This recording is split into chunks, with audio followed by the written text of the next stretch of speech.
प्रिय विद्यार्थियों नमस्कार। साइंस क्लास 10th में आप सबका स्वागत है। मैं आज आपके लिए लेकर आया हूँ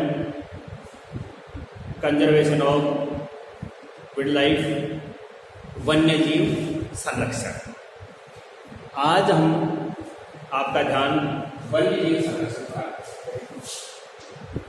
वन्य जीव संरक्षण। देखिए, वन्य शब्द किससे बना हुआ है? उन जीव जंतुओं के लिए बना हुआ है जो प्राकृतिक आवास में निवास करते हैं। किसमें निवास करते हो? प्राकृतिक आवास का मतलब जानते हो क्या? प्राकृतिक आवास का तात्पर्य होता है प्रकृति द्वारा बनाया हुआ निवास स्थान, जैसे शेर, चीता, गैंडा, हिरण, भालू, ये सब किसमें रह रहे हो? प्रकृति द्वारा बनाए हुए परिवेश में रह रहे। ऐसे निवास को हम क्या कहते हैं? प्राकृतिक निवास के नाम से जानते हैं। आपको भली भांति इस बात का पता होगा कि वन्य जीव यानी वन में रहने वाले जीव, वन किसके द्वारा बनाए जाते हैं? वन बनाए जाते हैं प्रकृति के द्वारा। तो यहाँ सामान्य अर्थ में हमारे सामने अपने आप ही आ गया कि वन्य जीव किसको कहेंगे? कि प्रकृति द्वारा बनाए हुए आवास में निवास करने वाले जीव जंतु क्या कहलाते हैं? वन्य जीव कहलाते हैं। आगे अब आपको मैं व्यापक रूप से इसे वन्य जीव, प्रकृति में पाए जाने वाले सभी जीव जंतु और पेड़ पौधों की जातियों के लिए प्रयुक्त किया जाता है। सामान्य रूप से तो कह रहे हैं, तो किसके लिए किया जाएगा? वन में पाए जाने वाले जितने भी जीव जंतु और पेड़ पौधे उन सबके लिए प्रयुक्त हुआ है। भारत एक ऐसा देश है, कैसा, जहां धार्मिक, सांस्कृतिक, राजनीतिक, जलवायु, भूमि और जैव विविधता पाई जाती है। यहाँ पर देखे जाएंगे तो अलग अलग धर्मों के लोग निवास करते हैं। कोई हिंदू है, कोई मुस्लिम है, कोई सिख है, कोई ईसाई है, कोई जैन है, कोई यहूदी है, कोई पारसी है, कोई बौद्ध धर्म को मानने वाला है। यहाँ की सारी सबकी संस्कृति सबकी अलग अलग है। यहाँ राजनीतिक देखा जाए तो क्षेत्रीय अलग अलग है, जैसे राज्यवार अलग अलग बटे हुए हैं। उसी प्रकार यहाँ की जलवायु अलग है। एक समय उसी समय में दक्षिण भारत में पंखे चलते रहते हैं, उसी समय उत्तरी भारत में कड़ाके की सर्दी पड़ती रहती है, बर्फ भी रहती है, जलवायु अलग है। भूमि कहीं उबड़ खाबड़ है, कहीं पठार है, कहीं मैदान है, कहीं नदियां हैं, और जीवों में पाई जाने वाले भिन्नता अलग अलग प्रकार के क्षेत्रीय जीव भी पाए जाते हैं। हमारे देश की भूमि का क्षेत्रफल संसार की भूमि के क्षेत्रफल का मात्र कितना है? 2.4%। कितना है? 2.4। जबकि संसार की जो जैव विविधता है उसमें से 8.1% जाति हमारे भारत देश में निवास करती है। भारत में कुल मिलाकर के स्तनधारियों की 500 प्रजातियां पाई जाती हैं, पक्षियों की 1200, सर्पों की 220, छिपकलियों की 150, कछुओं की 30, मगर और घड़ियालों की 30, उभयचरों की, जो उभयचर का तात्पर्य जो जल में भी रहते हैं और थल में भी रहते हैं, वो 142 प्रकार के होते हैं। एलिवेनियन जल की मछलियों की संख्या 105 प्रकार की है, और अकशेरुकी जंतुओं की हजारों प्रकार की जातियां हमारे यहाँ पर पाई जाती है। किंतु वर्तमान में मानव के द्वारा ऐसी स्थिति उत्पन्न कर दी गई है। कैसी स्थिति उत्पन्न कर दी गई है? जिससे वन्य जीवों का अस्तित्व समाप्त हो रहा है, खतरे में पड़ रहा है, लगातार मिटता है। मानव के अतिरिक्त कुछ प्राकृतिक कारण भी है जिससे वन्य जीवों का स्थिति संकट की ओर बढ़ती जा रही है। तो सबसे पहले वन्य जीव संरक्षण के बारे में लिखेंगे। सबसे पहले वन्य जीव का क्या अर्थ होता है? वन्य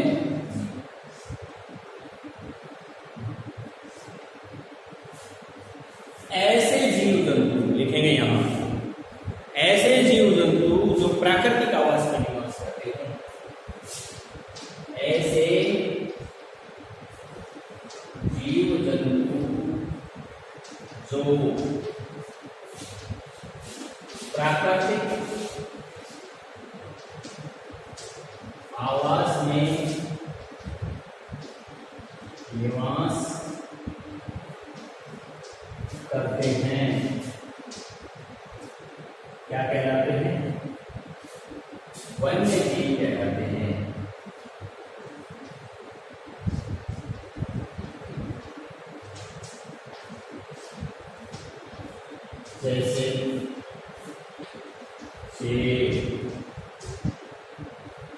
जिंका,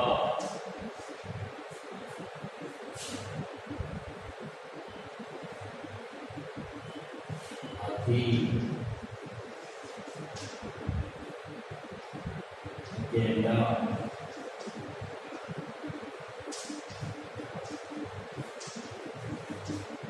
इनको क्या कहेंगे हम? इनको हम कहेंगे वन्य जीव। ये सारे के सारे क्या कहलाते हैं? वन्य जीव कहलाते हैं। व्यापक रूप से इसका वन्य जीव का व्यापक अर्थ, दूसरा पॉइंट पढ़ाओ, वन्य जीव का व्यापक अर्थ, व्यापक में लिख देंगे। तो व्यापक अर्थ में लिख देंगे हम कि वन्य जीव प्रकृति में पाए जाने वाले, वन्य जीव प्रकृति में पाए जाने वाले जीव जंतु, पेड़ पौधे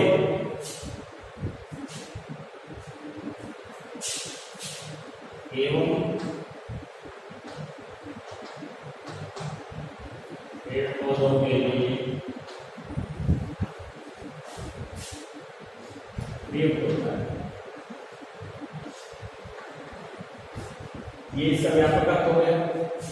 व्यापक अर्थ में जीव जंतु पेड़ पौधे जो जंगल में निवास कर रहे हैं, ऐसे सबके सब मिलाकर के वन्य जीव कहलाते हैं। भारत देश में धार्मिक, सांस्कृतिक, राजनीतिक, जलवायु, भूमि और जैव विविधता पाई जाती है। हमारे देश में नया पॉइंट डालो,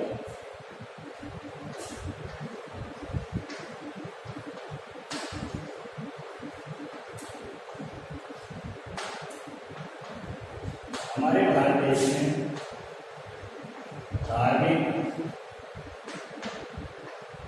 सांस्कृतिक,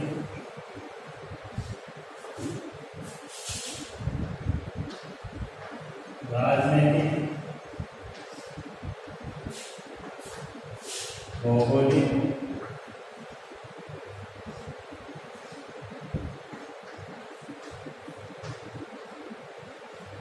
जलवायु, भूमि,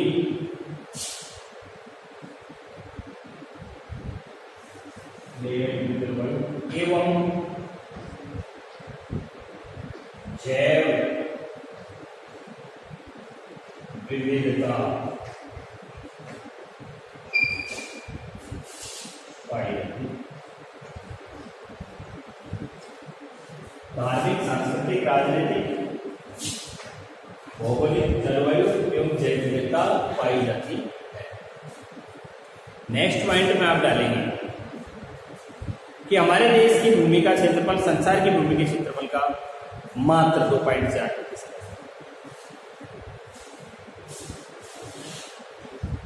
हमारे देश की भूमि का क्षेत्रफल संसार की कुल भूमि के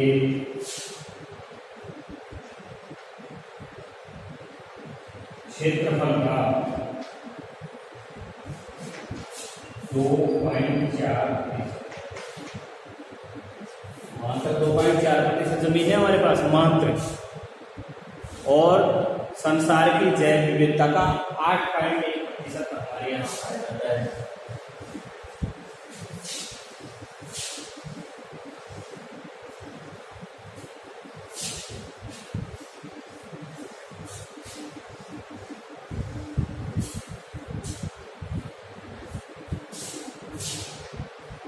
संसार की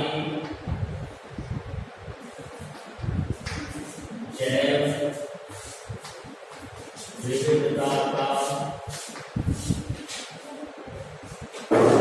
8.1% भारत में निवास करता है। कितना प्रतिशत जैव विविधता भारत में निवास करती है? 8.1। यानी जो पूरे संसार में पाई जाती है भिन्न भिन्न प्रकार के जीव जंतु पाए जाते हैं, उन भिन्न भिन्न प्रकार के जीव जंतुओं का 8.1% अकेले हमारे भारत में निवास करता है। जबकि हमारे पास संसार की कुल भूमि का कितना क्षेत्रफल विद्यमान है? कुल भूमि का 2.4% क्षेत्रफल विद्यमान है। मैंने आपको नेक्स्ट पॉइंट में लिख दिया कि हमारे देश में क्या पाई जाती है? विविधता। देखो, धार्मिक विविधता पाई जाती है। हिंदू है, कोई मुस्लिम है, कोई सिख है, कोई ईसाई है, कोई जैन धर्म को मानने वाला है, कोई यहूदी है, कोई पारसी है। तो जैव विविधता, धार्मिक विविधता हो गई, संस्कृतियां अलग अलग है, रहन सहन अलग अलग है, खान पान अलग अलग है, वेशभूषा अलग अलग है, त्योहार अलग अलग है।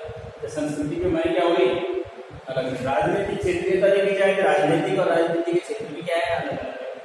भौगोलिक देखा जाए क्षेत्रफल तो भाई ऊपर खापड़ मैदान, पठार है, पहाड़ है, नदियां हैं। कहीं जलवायु की विविधता देखी जाए तो कहीं गर्मी है और कहीं पर बर्फ गिर रही है ना। तो इस तरह से हमारे देश में सभी तरह की क्या पाई जाती है? विविधता पाई जाती है। देश की कुल, संसार की कुल भूमि का मात्र भारत देश की क्षेत्रफल 2.4% है। यानी संसार में जितनी भूमि है उसका 2.4% भारत के पास है। लेकिन जैव विविधता के आधार पर अगर देखा जाए तो संसार में निवास करने वाली जितनी भी जातियां हैं, जैव विविधताएं हैं, उनका 8.1% भारत में निवास करता है। यहाँ तक की बात आ गई। मैं आपको भारत में कुल मिलाकर स्तनधारियों की 500 प्रजाति। अब मैं यहाँ निवास करने वाले के बारे में लिख रहा हूँ, भारत में पाई जाने वाली जाति।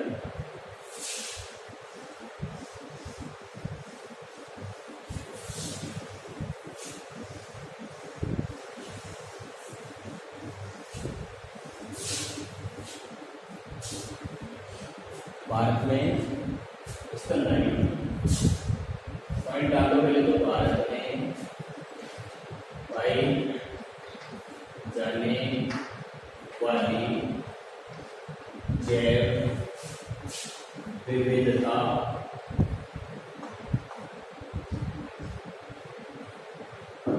की जाती है।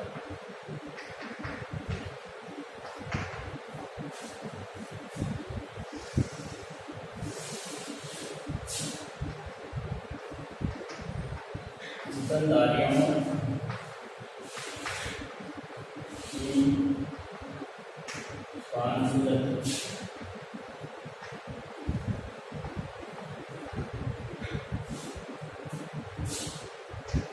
स्तनधारियों की कितनी जातियां पाई जाती है भारत में? 500 जातियां लिख लो। पक्षियों की 1200।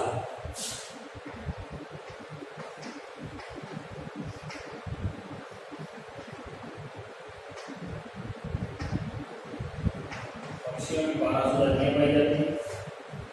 सरीसृप और सरप में अंतर होता है, जानते हो? सरीसृप और सरप किसे कहते हैं?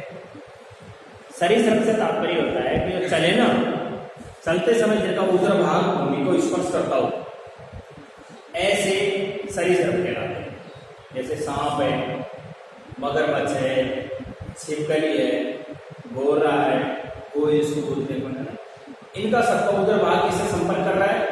चलते समय भूमि से स्पर्श कर रहा है। ऐसे को स्तनधारी कहते हैं। क्या नाम से? सरीसृप कहते हैं, रेंगकर चलने वाले कहते हैं। तो सर्पों की 220 जाति।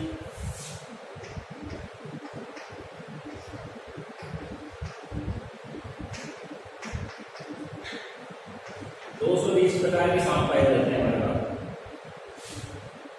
220 प्रकार के, जैसे मस्जिदवा है, डोएडा है, बतिया है, फेंटारा है, धामनी है, घोड़कड़ाई है ना। ये इस तरह की क्या है जातियां हैं किसकी? सांपों की। तो छिपकलियों की 150,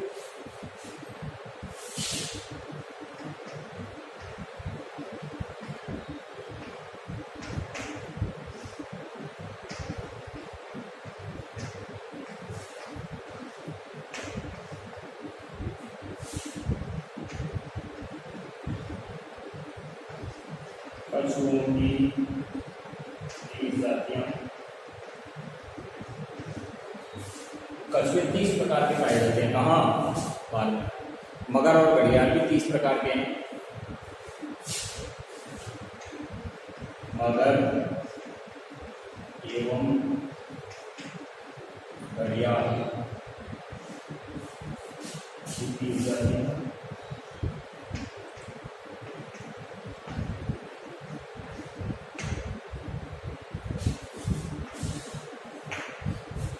मगर घड़ियाल के बाद लिख दो उभयचरों की 142 जाति। उभयचरों मतलब जान रहे हो क्या?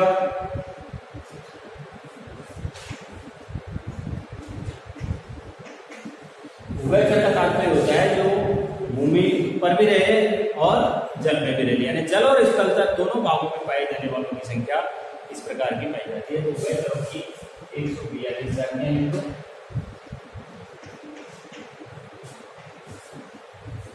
उभयचर के बाद में लिख दीजिए आप अलवणीय जल की मछलियों की 105। अलवणीय जलीय मछलियां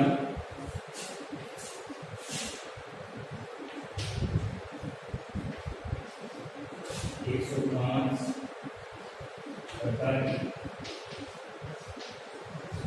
अलवणीय जल का मतलब समझिए क्या? ऐसा जल जो मीठा जल हो। कैसा हो? मीठा जल हो। तात्पर्य जैसे कुएं आदि का जल पाया जाता है। और एक ऐसे रूप जंतुओं की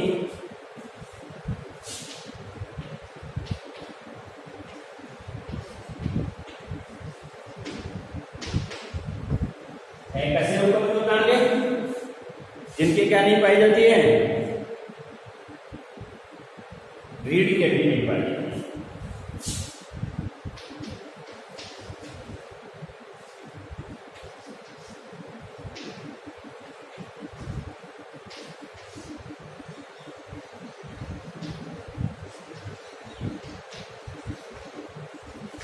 हजारों प्रजाति इनकी भी पाई जाती है।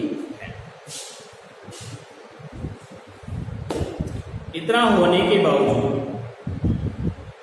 क्या होता जा रहा है? वन्य जीवों के संरक्षण की बहुत ज्यादा आवश्यकता। संसार की जैव विविधता का 8.1% भारत में निवास करता है। भारत में पाई जाने वाली जैव विविधता की जातियां कैसे? स्तनधारियों की 500 जातियां, पक्षियों की 1200, सर्पों की 220 जातियां, छिपकलियों की 150 जातियां, कछुओं की 30 जातियां, मगर और घड़ियाल, मगरमच्छ जिसको बोलते हैं घड़ियाल, इनकी 30 जातियां होती है। उभयचरों की जो भूमि भाग और जल भाग दोनों में रहते हैं उनकी 142 जातियां हैं। अलवणीय जल में पाई जाने वाली मछलियां 105 प्रकार की हैं, जबकि जिनके रीढ़ की हड्डी नहीं पाई जाती ऐसे जंतुओं की हजारों प्रजातियां भारत में पाई जाती हैं। इस प्रकार से संसार में पाई जाने वाली जैव विविधता का 8.1% कहाँ निवास करता है? 8.1 भारत में निवास करता है। परंतु वर्तमान में क्या हो रहा है? इतना होने के बावजूद हमारे भारत के जो लोग हैं वो क्या करते जा रहे हैं? ऐसी स्थिति उत्पन्न करते जा रहे हैं कि इससे वन्य जीवों के जीवन पर एक संकट उत्पन्न हो गया है, खतरा उत्पन्न हो गया है। लगातार उनकी संख्या क्या होती जा रही है? घटती जा रही है। इसके अलावा कुछ प्राकृतिक कारण भी हैं। इसके अलावा क्या है? कुछ प्राकृतिक कारण है, प्रकृति प्रदत्त कारण भी हैं, जिनके कारण से क्या होता जा रहा है? इन वन्य जीवों का नुकसान होता जा रहा है। अर्थात वन्य जीव लगातार क्या होते जा रहे हैं? घटते जा रहे हैं।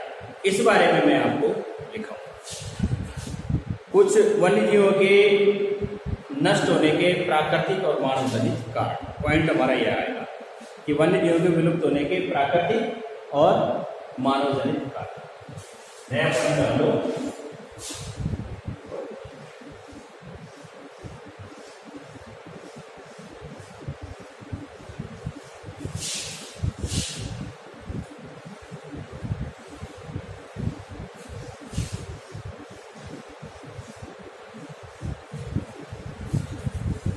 क्या डालोगे पॉइंट में? पॉइंट में डाल लो कि वन्य जीवों के विलुप्त होने के कारण।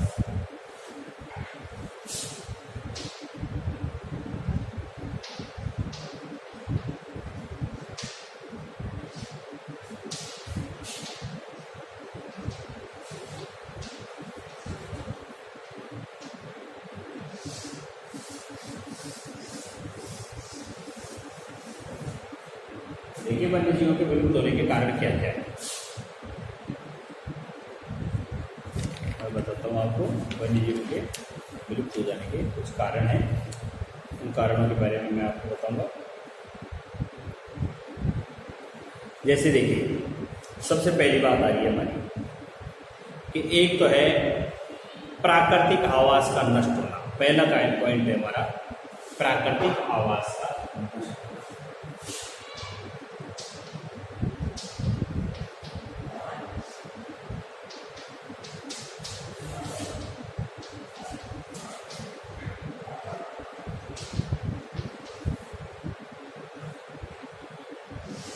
पहली बात तो ये है कि प्राकृतिक आवास लगातार क्या होते जा रहे हैं, नष्ट होते जा रहे हैं। चलो उन बातों को छोड़िए, जो बड़ी बातें हैं जंगलों की उनको भूल जाइए, मैं आपको छोटी बातों से समझाने का प्रयास करूँगा।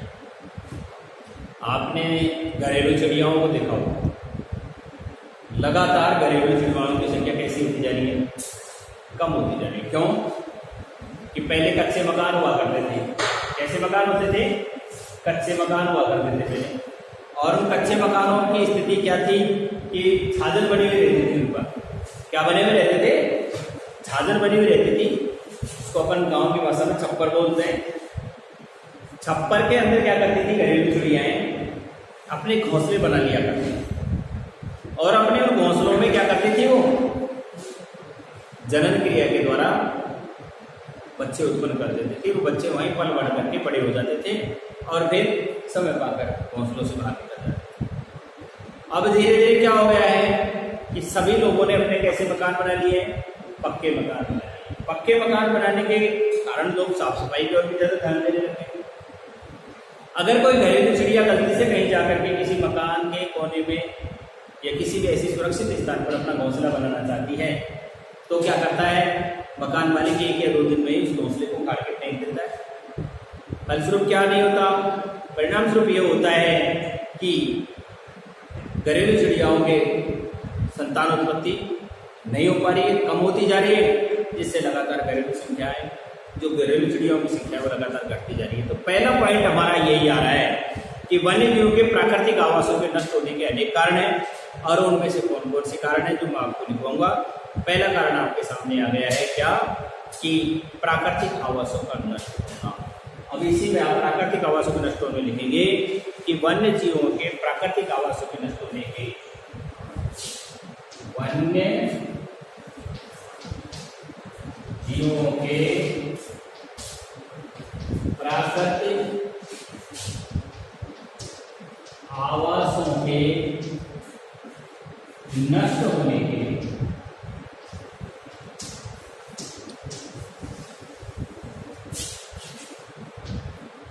विविध कारण हैं।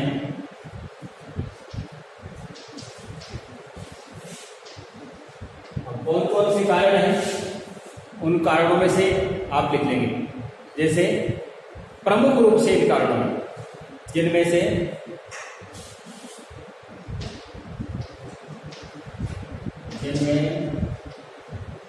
मुख्य कारण क्या आ रहा है? मुख्य कारण में आ रहा है प्राकृतिक आपदाएं।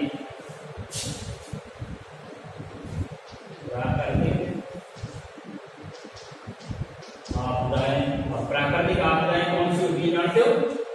प्राकृतिक आपदाएं जैसे कहीं पर ज्वालामुखी विस्फोट हो गया, कहीं भूकंप आ गया, कहीं सुनामी आ गया। जैसे ज्वालामुखी विस्फोट, सुनामी, बाढ़,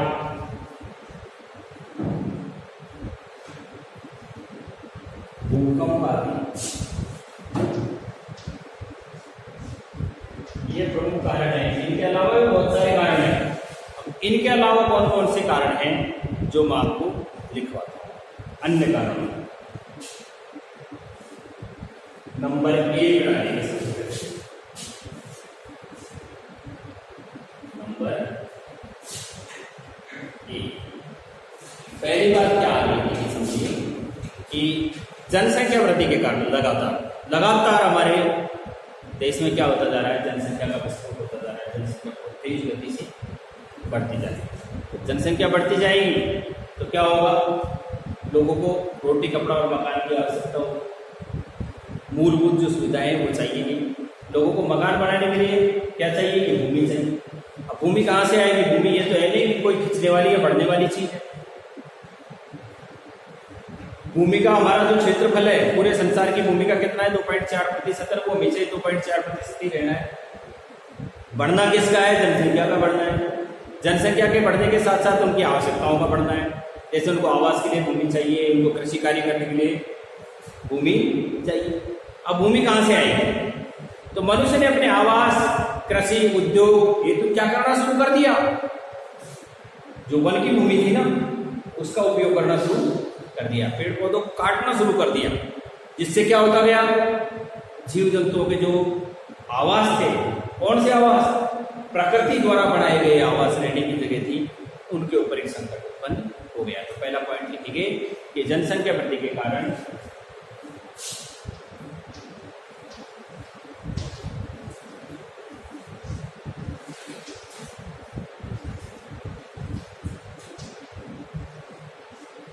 जनसंख्या वृद्धि के कारण मानव की आवश्यकताएं बढ़ती रही। मानव की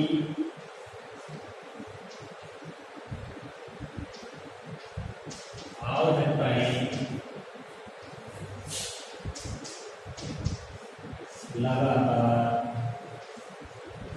बढ़ती गई। परिणाम स्वरूप क्या हुआ, परिणाम स्वरूप मनुष्य के लिए आवास, कृषि, उद्योग हेतु भूमि का उपयोग, मनुष्य को आवास, कृषि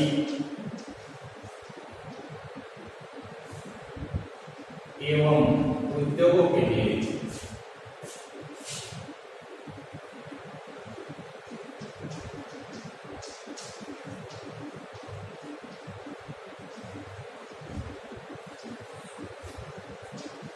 आवश्यक भूमि का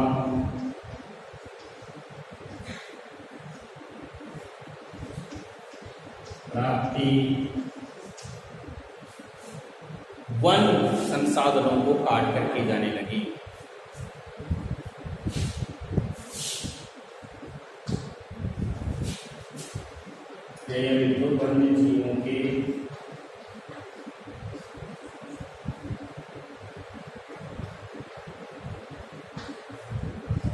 वन्य जीवों के आवश्यक को नष्ट करके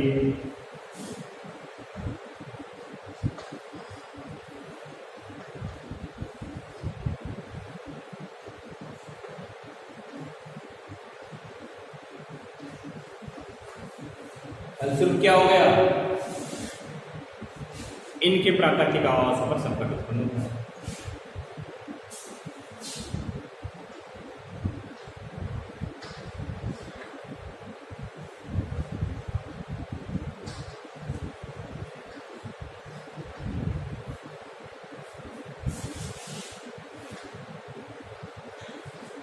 वन्य जीवों के आवासों पर संकट उत्पन्न हुआ।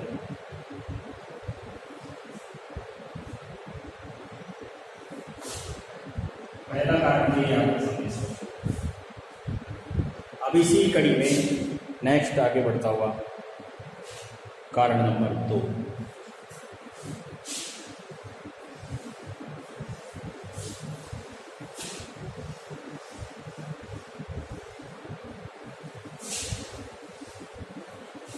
कारण नंबर 2 में लिख दीजिए, जैसे बड़ी बड़ी जल परियोजनाएं हैं, बड़ी बड़ी जल परियोजनाएं जैसे बांकड़ा नांगल है, टिहरी गढ़वाल है, व्यास माई बजाज परियोजनाएं हैं, ये ऐसी परियोजनाएं हैं। इनसे क्या होता जा रहा है, बड़े बड़े बांध बनाए जा रहे हैं। तो बड़े बड़े बांध बनाने के कारण बहुत सी वन भूमि क्या हो जाती है, पानी में डूब जाती है। जैसे मान लीजिए ये क्षेत्र है, यहाँ पहले तो बहुत सारा जंगल पाया जाता है, बहुत सारा जंगल है, यहाँ क्या कर दिया गया, बांध बना दिया गया। ये सारा का सारा इसमें आ गया, बांध के जल वाले भराव क्षेत्र में आ गए पेड़ पौधे, धीरे धीरे पानी क्या होता जाएगा, बढ़ता जाएगा इसमें, और ये वनस्पतियां पेड़ पौधे और यहाँ पे पाए जाने वाले जीव जंतु क्या होते चले जाएंगे, पानी में डूबते चले जाएंगे। तो लगातार किसका भाग तो बढ़ता जाएगा, बांध का भाग तो बढ़ता जाएगा और वन क्षेत्र क्या होता चला जाएगा, नष्ट होता चला जाएगा। तो ये एक हमारे सामने समस्या है क्या, कि बृहद जल परियोजनाओं, बृहद जल परियोजना, बृहद जल परियोजनाओं, बृहद जल परियोजनाओं जैसे क्या क्या, बांखड़ा नांगल है, टिहरी बांध है, बांखड़ा नांगल परियोजना,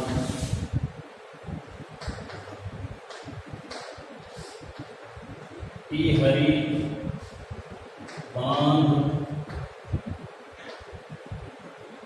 टिहरी बांध के बाद में आप लिख लीजिए व्यास परियोजना,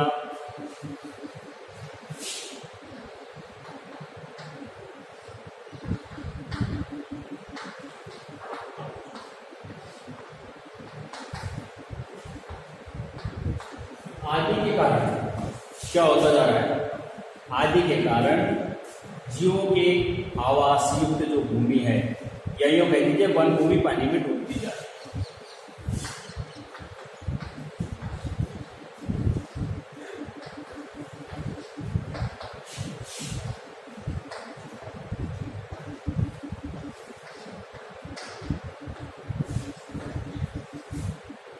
वन भूमि जब पानी में डूबती जाएगी तो क्या हो जाएगा, वन्य जीव की आवास नष्ट हो जाएगी।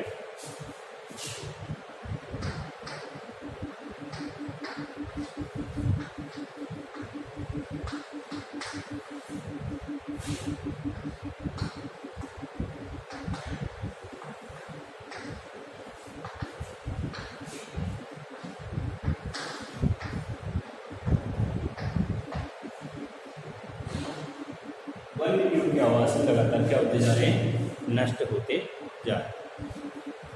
तीसरा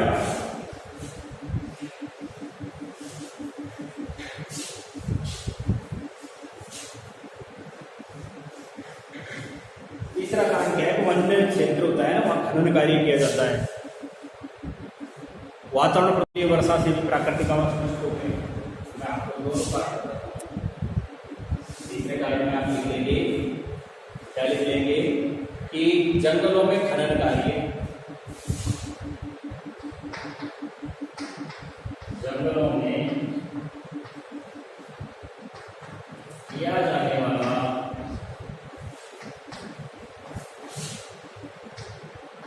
खनन कार्य, खनन कार्य का तात्पर्य है कि भ्रष्टाचार के तहत रिश्वत देकर के और वनपाल या कैटल गार्ड, वन रक्षक, फॉरेस्टर या वन जीवों की रक्षा करने वाले लोगों को अपनी ओर मिला लिया जाता है रिश्वत के द्वारा, और फिर उस क्षेत्र में क्या किया जाता है, पत्थरों आदि की खुदाई की जाती है, इससे निकलने वाले ऐसे की खुदाई करना प्रारंभ कर देते हैं। वो लोग तो अपना लाभ प्राप्त कर लेते हैं, परंतु उससे क्या होता है जानते हो, उससे वन्य जीवों का जो आवास है ना, प्रकृति द्वारा प्रदत्त वो आवास नष्ट होता चला जाता है, वातावरण में प्रदूषण उत्पन्न हो जाता है, या कई बार अम्लीय वर्षा हो जाती है। एक पॉइंट आ गया अम्लीय वर्षा, है ना, पहले इसको लिख देता हूं फिर बताऊंगा। वातावरण में उत्पन्न होने वाले प्रदूषण तथा अम्लीय वर्षा से वन्य जीवों के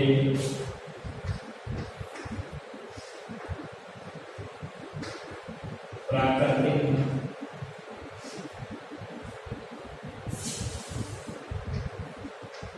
आवास नष्ट हो जाते हैं, ये भी एक कारण है। अब मैं आपको इसके बारे में बताता हूँ, जैसे कि जंगलों में खनन कार्य, वातावरण प्रदूषण से उत्पन्न अम्लीय वर्षा से कहते हैं। अम्लीय वर्षा का वातावरण में उत्पन्न होने वाला प्रदूषण तो जानते होंगे, हर प्रकार से पॉल्यूशन होता जा रहा है। परंतु मैं आपको ध्यान आकर्षित करना चाह रहा हूँ अम्लीय वर्षा की तरफ। किसकी तरफ? अम्लीय वर्षा की। अम्लीय वर्षा से तात्पर्य है कि वायुमंडल में प्रदूषण से सल्फर या फिर हाइड्रोजन या फिर नाइट्रिक अम्ल ऐसी गैसें आपस में मिल करके और एक अम्लीय माध्यम उत्पन्न कर देती है। जब बरसात होती है तो ये sulphur dioxide, nitroxide, carbon dioxide, carbon monoxide आदि गैसें उस पानी से मिल करके और उसका पीएच मान 5.6 से लगभग कम कर देती है। पीएच मान का मतलब क्या होता है जानते हो? पावर ऑफ हाइड्रोजन होता है। आगे आने वाले टाइम में पीछे वाले कई वीडियो में पढ़ा चुका हूँ। पीएच मान, power of hydrogen, power of hydrogen. इसमें क्या होता है? एक स्केल होता है, पीएच एक स्केल होता है। मैं थोड़ा सा दोहराना चाहूंगा। पीएच स्केल कैसा स्केल होता है? एक प्रकार का बना हुआ नामदेव उपकरण है और इसके अंदर क्या होता है कि यहाँ पर एक इंडिकेटर लगा रहता है। यहाँ इस तरह का पार्ट होता है, यहाँ इसमें नंबर लिखे रहते हैं 0, 1, 2, 3, 4, 5, 6, 7, 8, 9, 10, 11, 12, 13, 14 इस नंबर इसके ऊपर नंबर लिखे रहते हैं। अब इसके अंदर क्या करते हैं? जिस रीजन का पीएच मान ज्ञात करते हैं उस रीजन को इसमें भर देते हैं। भर दिया। अब भरने के बाद क्या होता है? ये है इंडिकेटर सुई। ये अगर मान लीजिए इधर की तरफ बढ़ती है तो यहाँ तो होता है 4, ये तो हो गया OH माइनस और ये हो गया H प्लस। तो अगर मान लीजिए सुई इधर की तरफ बढ़ना शुरू कर देती है रीजन को बढ़ते ही, तो किसकी तरफ बढ़ रही है? ये तो हो गया 4, ये हो गया। ये तो कौन सा माध्यम है? अम्ल है और ये है समझिए। अगर मान लीजिए इसको बड़ा भरती है, सुई आगे की तरफ गति करना शुरू करती है, तो आप क्या जानते होंगे कौन सा है भरा हुआ विलयन? क्षारीय। अब क्षारीय में भी अगर मान लीजिए 10 तक आ रही है ना, तो यहाँ तक आने पर तो होते हैं दुर्बल। यहाँ से यहाँ तक का जो ये क्षेत्र है ये कैसा है? दुर्बल क्षेत्र। और यहाँ से यहाँ तक का ये जो क्षेत्र है ये भी दुर्बल है। कैसा है? और यहाँ के बाद का ये जो क्षेत्र है वो कैसा है? प्रबल। और यहाँ के बाद का ये क्षेत्र कैसा है? अब मान लीजिए मैं आपसे कहूँ कि विलयन भरा, उसका पीएच मान 11.25 है, बताओ कैसा विलयन है?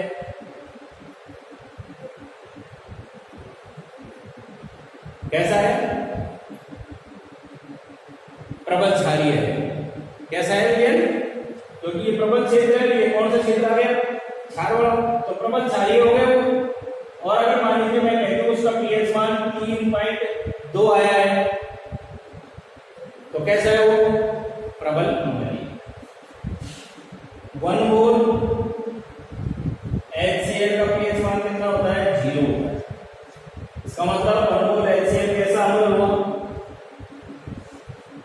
प्रबल अम्ल। 1 मोल H2SO4 का पीएच मान 0 होता है, तो कैसा अम्ल हुआ वो? प्रबल अम्ल। आप जानते हैं कि हमारे रक्त का पीएच मान कितना होता है? 7.6 के समथिंग होता है। इसका मतलब हमारा अम्ल कैसा है? थोड़ा सा हमारा रक्त कैसा है? थोड़ा सा क्षारीय है। थोड़ा सा क्षारीय। शुद्ध जल का पीएच मान कितना होता है? 7। ये उदासीन पॉइंट है। कैसा पॉइंट है? उदासीन। अगर इससे थोड़ा सा भी नीचे गिर जाता है तो कैसा होना शुरू हो जाएगा? अम्लीय होना शुरू हो जाएगा। इसलिए आपके विज्ञान में प्रश्न भी आएगा, एक दूध बेचने वाला ग्वाला अपने दूध में एक चुटकी सोडियम बाइकार्बोनेट मिला देता है। क्यों? सोडियम बाइकार्बोनेट का सूत्र क्या होता है जानते हो? NaHCO3। सोडियम बाइकार्बोनेट या सोडियम हाइड्रोजन कार्बोनेट कहते हैं। पीएच मान कैसा रहे, क्षारीय बना रहे। अम्लीय होती है तो किसमें कन्वर्ट हो जाता है, वो दही में बदल जाता है, दूध खराब हो जाता है, फट जाता है। यहां मैं आपको बताऊंगा कि दूध का मान लगभग कितना होता है, 6.89 के करीब होता है। यानी हल्का सा दूध कैसा होता है, खट्टेपन वाला होता है, और जब उसमें और खट्टापन बढ़ जाता है तो दूध फट जाता है।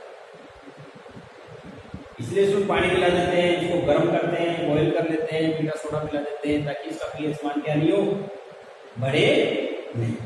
समझ गए पीएच मान। अब मैंने आपको बताया कि अम्लीय वर्षा किसे कहेंगे, ऐसी वर्षा जिसके जल का पीएच मान 5.6 से कम हो जाता है। कौन सी वर्षा कहलाती है, अम्लीय वर्षा कहलाएगी।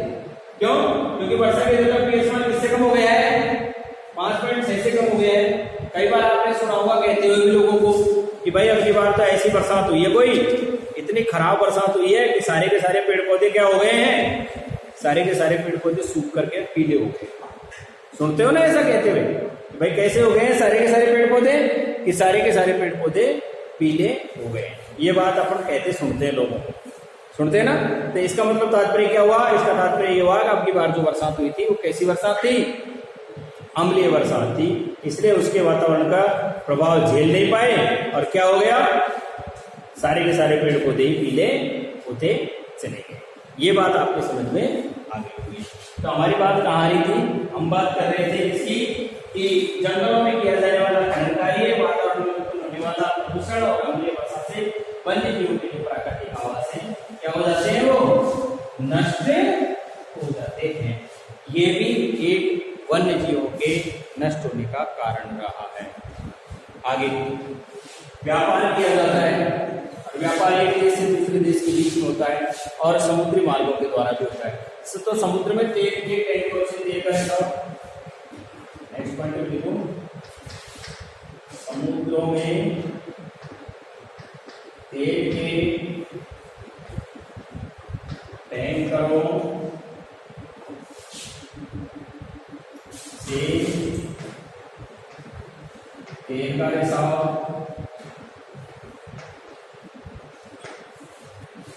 जैसे आपने देखा होगा खाड़ी देशों में तेल निकलता है और खाड़ी देशों में निकलने वाला तेल खनन कार्य करके निकाला जाता है। फिर उसको वहां से क्या करते हैं, भर करके और बड़े बड़े जहाजों में और तटीय क्षेत्रों पर लाया जाता है।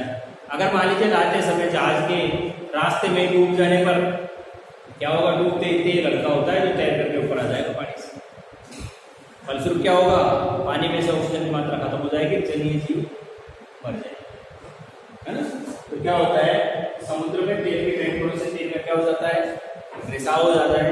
लाते ले जाते समय उसमें से फट करके या किसी प्रकार से उस तेल बाहर निकल करके समुद्र में फैल जाता है, फलस्वरूप जलीय जीवों की मृत्यु हो जाती है। अर्थात क्या लिख देंगे कि समुद्री जीवों के आवास नष्ट हो जाते हैं तेल का रिसाव होने से।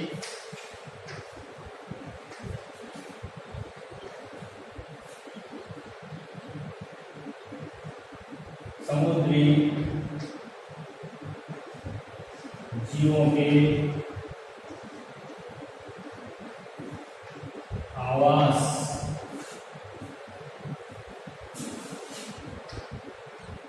नष्ट हो जाते हैं। रिसाव होने से समुद्री जीवों के आवास क्या हो जाते हैं, नष्ट हो जाते हैं। ग्रीन हाउस के प्रभाव के कारण नया पॉइंट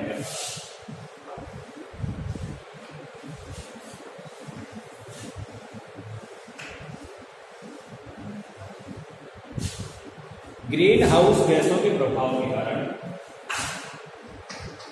ग्रीन हाउस गैसों के प्रभाव के कारण,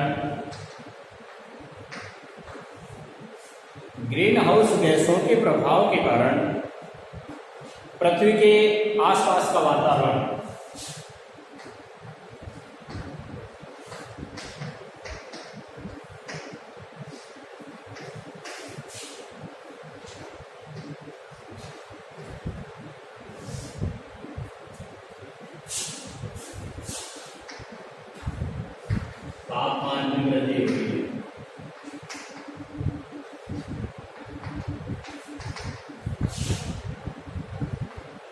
तो तापमान बढ़ रहा है तो वन्य जीवों के ऊपर एक संकट उत्पन्न हो रहा है।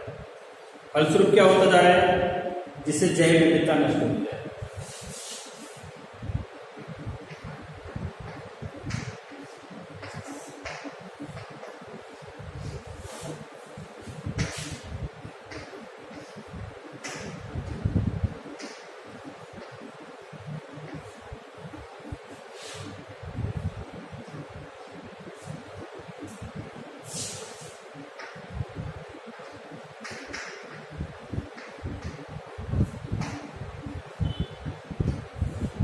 ग्रीन हाउस गैस के प्रभाव के कारण पृथ्वी वातावरण में तेज तापमान में वृद्धि होती जा रही है, जिसके परिणाम स्वरूप क्या हो रहा है, जैव विविधता नष्ट होती जा रही है। क्या मतलब समझ रहे हो आप कि ग्रीन हाउस गैस का मतलब जानते हो क्या होता है? ग्रीन हाउस गैस का तात्पर्य होता है कि लगातार कार्बन मोनोऑक्साइड है, कार्बन डाइऑक्साइड है ना, नाइट्रस ऑक्साइड है, कार्बन डाइऑक्साइड है, नाइट्रस ऑक्साइड है, या इस प्रकार की जो गैसें हैं जो लगातार क्या करती जा रही है, वातावरण में फैल करके और वातावरण के तापमान में लगातार वृद्धि करती जा रही है। अब मान लीजिए कोई जीव 35 डिग्री सेंटीग्रेड तक ही जीवित रह पाएगा, और अगर वायुमंडल का तापमान 42 डिग्री हो गया तो क्या होगा, वो जीव मर जाएगा ना, रह नहीं पाएगा। जैसे मान लीजिए हम अधिकतम 50 डिग्री सेंटीग्रेड तक आराम से रह लेते हैं, कूलर पंखे आदि की सहायता से रह लेते हैं, लेकिन यदि हमारा ही वातावरण का तापमान, जिस वातावरण में हम रह रहे हैं, अगर उसका तापमान 60 डिग्री हो जाए तो क्या हम जीवित रह पाएंगे? हम जीवित नहीं रह पाएंगे, क्योंकि चारों तरफ आग की लपटें निकलने लग जाएंगी। तो उसी प्रकार की स्थिति यह है कि अगर मान लीजिए ग्रीन हाउस गैसों के प्रभाव के कारण पृथ्वी के तापमान में तेजी से वृद्धि होती जा रही है, परिणाम स्वरूप क्या होता जा रहा है, विभिन्न प्रकार के जीव जंतु हैं जो नष्ट होते जा रहे हैं। जैव विविधता के नष्ट होने का एक कारण ये भी माना जाता है। इसके बाद में वन्य जीवों का अवैध शिकार कर लिया जाता है, बहुत सारे लोग उसको जीवों को मार देते हैं। पर्यावरण में होने वाला प्रदूषण है, प्राकृतिक आनुवंशिक विविधता भी इसी का एक प्रमुख कारण है। परंतु ये बातें मैं आपको आज नहीं बता करके और कल बताऊंगा। पहला पॉइंट आज आपका पूरा हो गया है। कौन सा? पहले पॉइंट में लिखा हुआ था कि प्राकृतिक वन्य जीव के विलुप्त होने के कारण में पहला कारण आपका हो गया है कौन सा, कि प्राकृतिक आवासों का नष्ट होना। इसके बाद शिकार, प्रदूषण, वन्य जीवों में मानवों में संघर्ष, ये बातें मैं आपको कल बताऊंगा। आज के लिए इतना ही काफी। धन्यवाद।